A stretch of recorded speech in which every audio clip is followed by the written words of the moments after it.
Hello people, it's Scott here again. Right now I'll be talking about the necessity of the narcissistic collapse, or a narcissistic collapse for cluster B, or mostly obviously narcissists.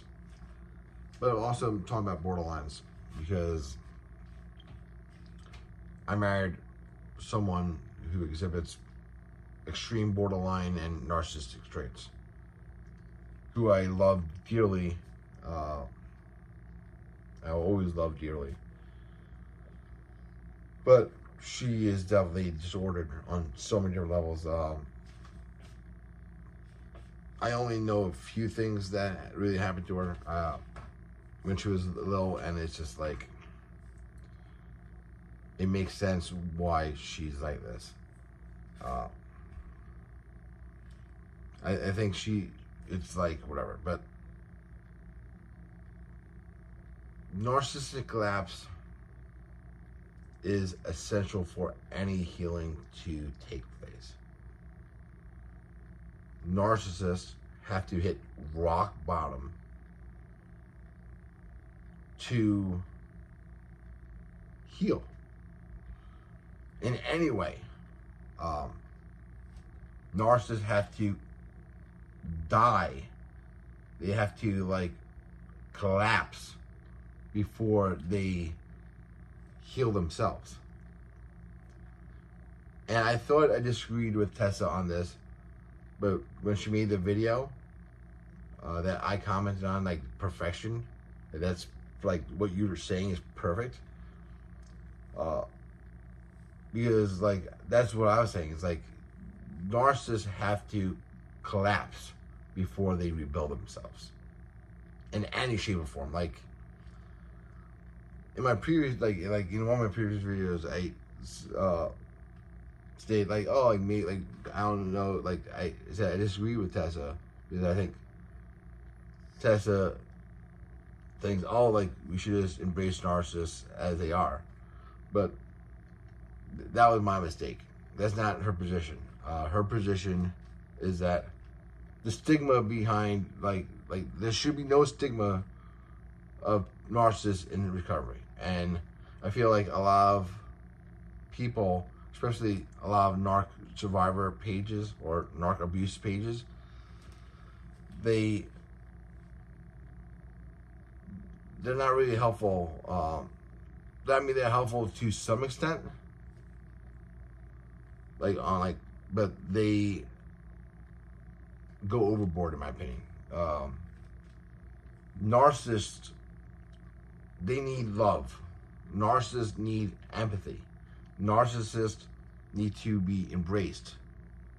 They're fellow human beings. Like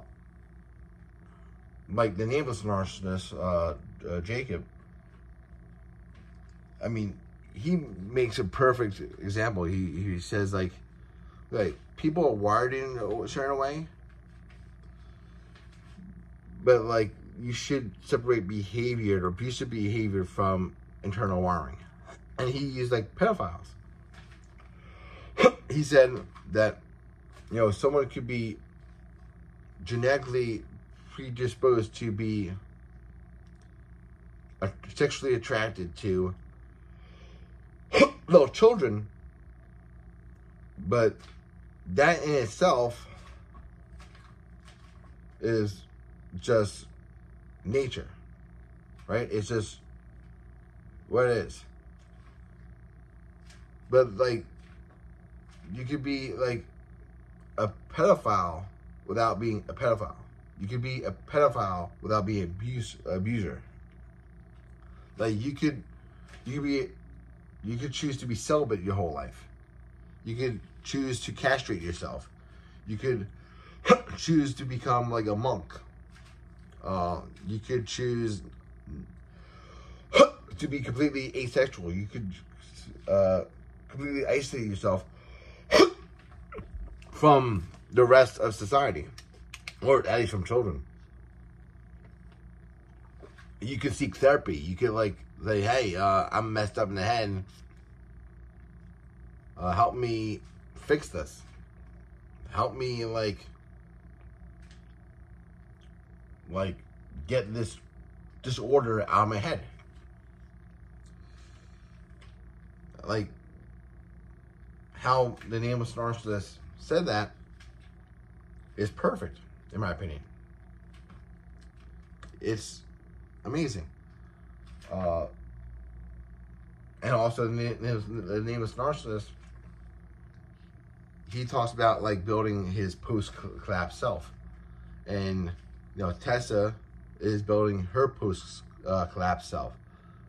And it's about, you know, healing. It's about not only healing for the people around them, it's about healing themselves. And the Nameless Narcissist made like a 30-minute video of being completely authentic, and you see him in a very raw form, and I absolutely loved it. My eyes were glued to the screen, and I connected with him so much. I was like the Nameless Narcissist makes the best YouTube videos on YouTube, in my opinion. And you know, the Spirit Narc makes amazing videos, like epic videos. And like, you know, those are my two favorite narcissists on YouTube, because I'm learning so much from them. And also, like, when I look at them, I see my wife, because my wife has narcissistic tendencies, extreme narcissistic tendencies, and extreme borderline tendencies, but she's unaware. I mean, she knows she's messed up. She knows that she calls herself cursed. Like, when I was still talking with her, when I was still like with her, like, she said that like she thought that, you know, she was like Hitler in a previous life, because she thinks that she's cursed. Like, everything she touches is like just crumbles. And I didn't know what she was talking about. And like, I mean, it's sort of like glimpses of like here and there, like, and like for years, I was just scratching my head, like, what am I dealing with? Because it's like, I see, I was seeing a whole, I was like going through a crash course of cluster B personality disorders without even knowing what cluster B was. So, but yeah, this video is about the necessity of narcissistic collapse. That I feel that all narcissists, in order to heal, they have to collapse. It's like, if I break my arm and I don't put a cast on it, and it like heals